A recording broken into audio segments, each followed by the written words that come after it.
In a quiet, sunlit home lived Elena, an elderly woman whose memories were like autumn leaves, beautiful but fleeting. Her world had grown smaller, centered around her sprawling house and her live-in maid, Sarah. Sarah had been with her for years, initially a kind and helpful presence. But as Elena's mind began to wander, a shadow crept into Sarah's heart. It started small. Elena would give Sarah money for groceries and, forgetting she had already done so, would give it to her again a few hours later. At first, Sarah would gently remind her, "You've already given me the money, Mrs. Vance." But the temptation, like a persistent whisper, grew louder. One afternoon, Elena called Sarah into the living room, her checkbook open on the mahogany table.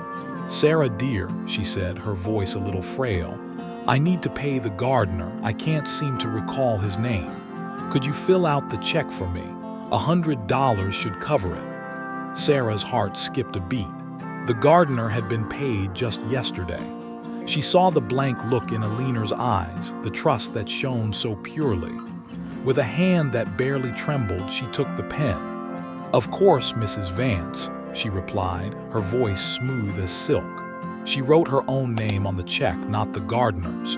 It was so easy, too easy. This became their new, unspoken routine. "Sarah, did I pay the electricity bill?" Elena would ask, fretting over a letter in her hand. "I don't believe so, ma'am," Sarah would lie, pocketing the cash Elena would hand her. The amounts grew. Soon, it wasn't just for bills. It was for fictional repairs, for phantom deliveries, for charities that never received a dime. Sarah's wardrobe expanded, filled with new clothes. She bought expensive jewelry, things she would hide away and admire in secret.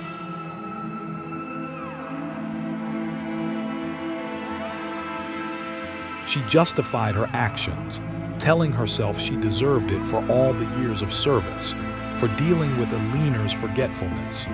It was, she reasoned, a form of hazard pay. Elena, wrapped in the fog of her declining memory, was none the wiser. She only knew that Sarah was always there, always ready to help her navigate the confusing currents of her daily life. "You're such a blessing, Sarah," she'd often say, patting her hand. "I don't know what I'd do without you." Each word of praise was a sharp pang of guilt in Sarah's chest, but the allure of easy money quickly soothed the sting. She was building a nest egg, she told herself, for a future where she wouldn't have to serve anyone. One day, Elena's son, David, came for a visit. He lived in another state and hadn't seen his mother in several months. As he looked through her bank statements, a deep frown creased his forehead. He saw multiple large cash withdrawals and several checks written out to Sarah, far exceeding her salary.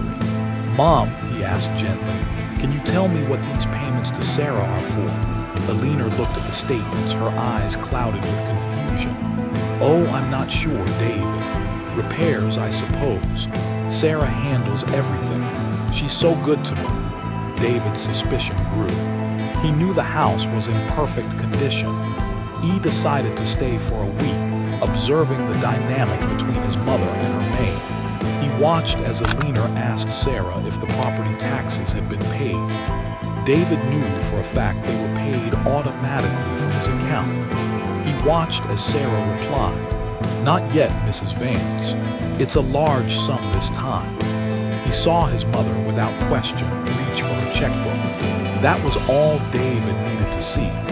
Later that evening, he confronted Sarah privately. He laid the bank statements on the kitchen table. "Explain this, Sarah." Sarah's face went pale. The color drained from her cheeks and her carefully constructed composure shattered. She stammered, trying to create a web of excuses, but the evidence was overwhelming. Tears of shame and fear streamed down her face. She confessed everything: the double payments, the fabricated expenses, the years of deception.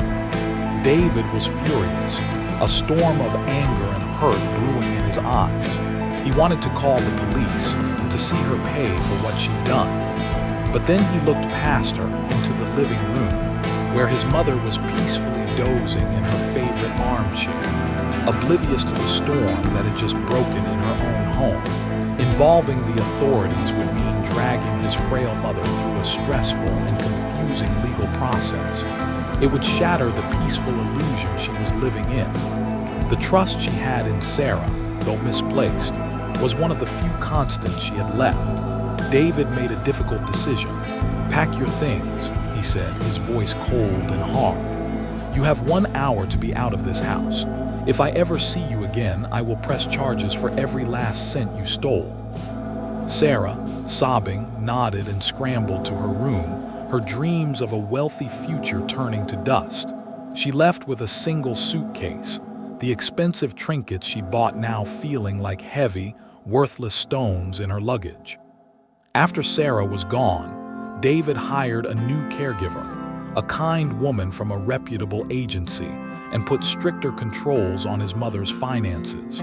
Elena, in her gentle oblivion, barely registered Sarah's departure. "Has Sarah gone on holiday?" she'd ask occasionally. "Yes, Mom," David would reply. "A very long one."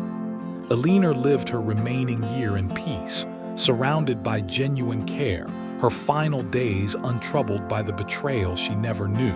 She passed away quietly in her sleep, a faint smile on her face. Miles away in a cramped, lonely apartment, Sarah's life had unraveled. The money she had stolen dwindled quickly. Without a reference, she couldn't find another job. The guilt she had suppressed for so long came rushing back, a relentless tide that gave her no peace. Every creak of the floorboards sounded like an accusation.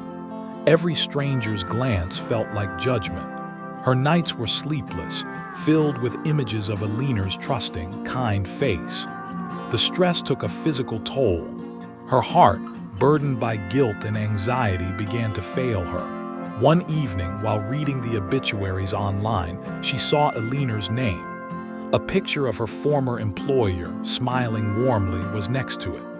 A sudden, crushing weight pressed down on Sarah's chest. It wasn't just grief. It was the full, staggering weight of her betrayal. The stolen money, the lies, the broken trust. It all culminated in a sharp, unbearable pain. She clutched at her chest, gasping for air. Her last thought was of Elena, not of the money she had stolen, but of the kindness she had exploited. Sarah died that night from a massive heart attack, alone in her small apartment, a forgotten woman whose greed had cost her everything. In the end, the wealth Sarah had so desperately craved was worthless. She died with nothing, while Elena, who had lost her memory, died rich in the love of her son and the peace of an untroubled mind. The story of Elena and Sarah serves as a stark reminder that the treasures we gather through deceit are burdens, not blessings. True wealth is not found in a bank account, but in a clear conscience and a heart at peace. Integrity is a currency that never loses its value. Thank you for watching.